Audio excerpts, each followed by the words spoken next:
శ్రీ మహావిష్ణువు త్రేతాయుగంలో ధర్మస్థాపన కోసం శ్రీరాముడుగా అవతరించిన రోజే చైత్ర శుక్లపక్ష నవమి శ్రీరామనవమి. హాయ్ ఫ్రెండ్స్, అందరికీ నమస్తే. Welcome back to our channel. శ్రీరామచంద్రుడు జన్మించిన రోజు, సీతారాముల కళ్యాణం జరిగిన రోజు, అలాగే శ్రీరాముడు పట్టాభిషిక్తుడైన రోజు, ఈ మూడు కూడా శ్రీరామనవమి రోజే జరిగాయి. అంతటి విశిష్టమైన శ్రీరామనవమి రోజు పూజ ఏ విధంగా చేసుకోవాలి, నైవేద్యంగా ఏమి సమర్పించాలి, ఎటువంటి నియమాలు పాటించాలి, ఈరోజు ముఖ్యంగా పఠించవలసిన మంత్రం ఏమిటి అనే పూర్తి వివరాలను ఈరోజు వీడియోలో తెలుసుకుందాము. ప్రతి సంవత్సరము మనము చైత్రశుద్ధ నవమి రోజు శ్రీరామనవమి పర్వదినాన్ని జరుపుకుంటాము. త్రేతాయుగం వసంత ఋతువులో చైత్రశుద్ధ నవమి గురువారం నాడు పునర్వసు నక్షత్రం కర్కాటక లగ్నంలో శ్రీరాముడు అభిజిత్ ముహూర్తంలో అంటే సరిగ్గా మధ్యాహ్నము 12 గంటల సమయంలో జన్మించాడు.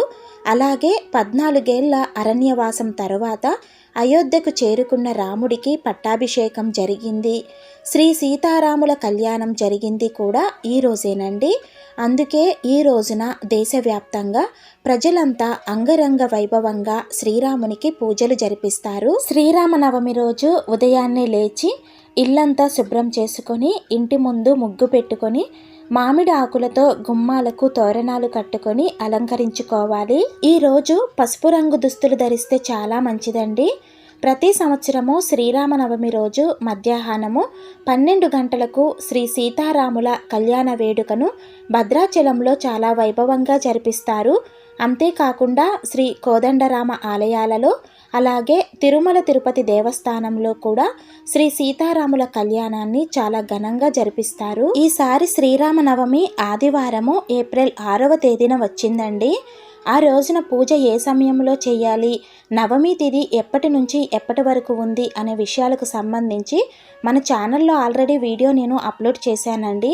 వీడియో లింకు డిస్క్రిప్షన్లో ఇస్తాను. మీకు యూజ్ అవుతుంది అనుకుంటే కనుక ఒకసారి చూడండి.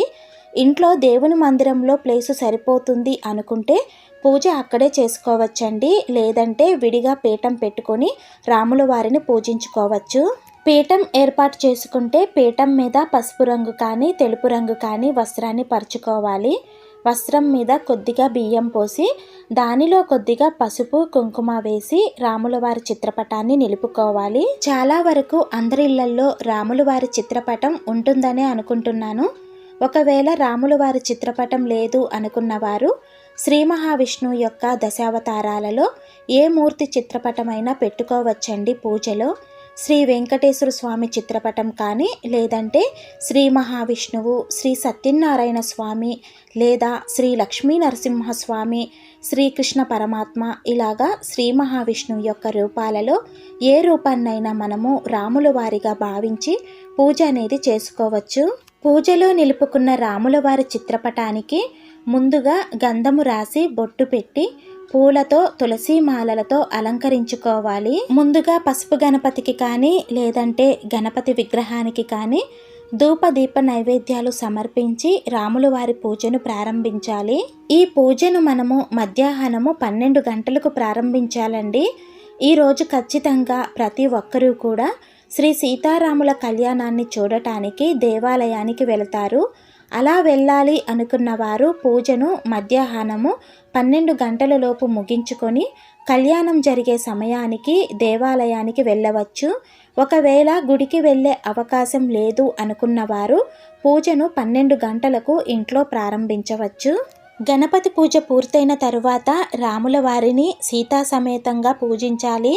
సీతారాములను ఆవాహనం చేసుకొని అర్ఘ్యపాద్యములు సమర్పించి షోడశోపచార పూజ చేసుకోవాలండి. ఈ రోజున మన పురాణాల ప్రకారం అయోధ్య రాజైన దశరథుడు, రాణి కౌసల్యలు జరిపిన పుత్రకామేష్టి యాగ ఫలితంగా కలిగిన సంతానము శ్రీరాముడు.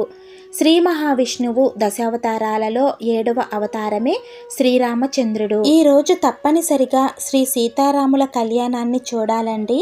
గుడికి వెళ్ళి చూసే అవకాశం లేనివారు భద్రాచలంలో జరిగే శ్రీ సీతారాముల కళ్యాణాన్ని మనకు టీవీలో భక్తి ఛానల్ వారు ప్రసారం చేస్తారు.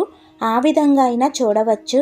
శ్రీరామనవమి రోజు ప్రతి ఒక్కరూ కూడా తప్పనిసరిగా రామజపంలో ఉండాలి. మనము ఎంతటి కష్టంలో ఉన్నా కూడా రామ అనగానే ఆ కష్టము మన దరిదాపుల్లో కూడా రాదు అని చెబుతారండి. రామ అనే నామము ఎక్కడ వినిపిస్తుందో అక్కడ ఆంజనేయుడు మారు వేషంలో ఉంటాడు అని చెబుతారు. కాబట్టి శ్రీరామనవమి రోజు ఆంజనేయ స్వామిని పూజిస్తే చాలా మంచిది. ప్రత్యేకించి పూజ చెయ్యకపోయినా స్వామిని మనసులో తలుచుకొని ఆంజనేయ స్వామి అష్టోత్తరాలు చదువుకున్నా సరిపోతుందండి. రాముల వారి విగ్రహం ఉన్నవాళ్ళు ఈ రోజు పూజలో పెట్టుకొని స్వామికి అభిషేకం చేసుకోండి, చాలా మంచిది. మీ వీలును బట్టి అభిషేకము పంచామృతాలతో చేసుకోవచ్చండి, లేదంటే ఆవు పాలతో లేదా గంగాజలంతో లేదా తులసి జలంతో అయినా అభిషేకాన్ని చేసుకోవచ్చు. శ్రీరామనవమి రోజు రాముల వారి కళ్యాణం చేపించిన లేదా కళ్యాణంలో పాలు పంచుకున్న, అంటే కళ్యాణం కోసం జరిగే పనుల్లో ఏదో ఒక హెల్ప్ చేసినా సరే చాలా పుణ్యం వస్తుందండి.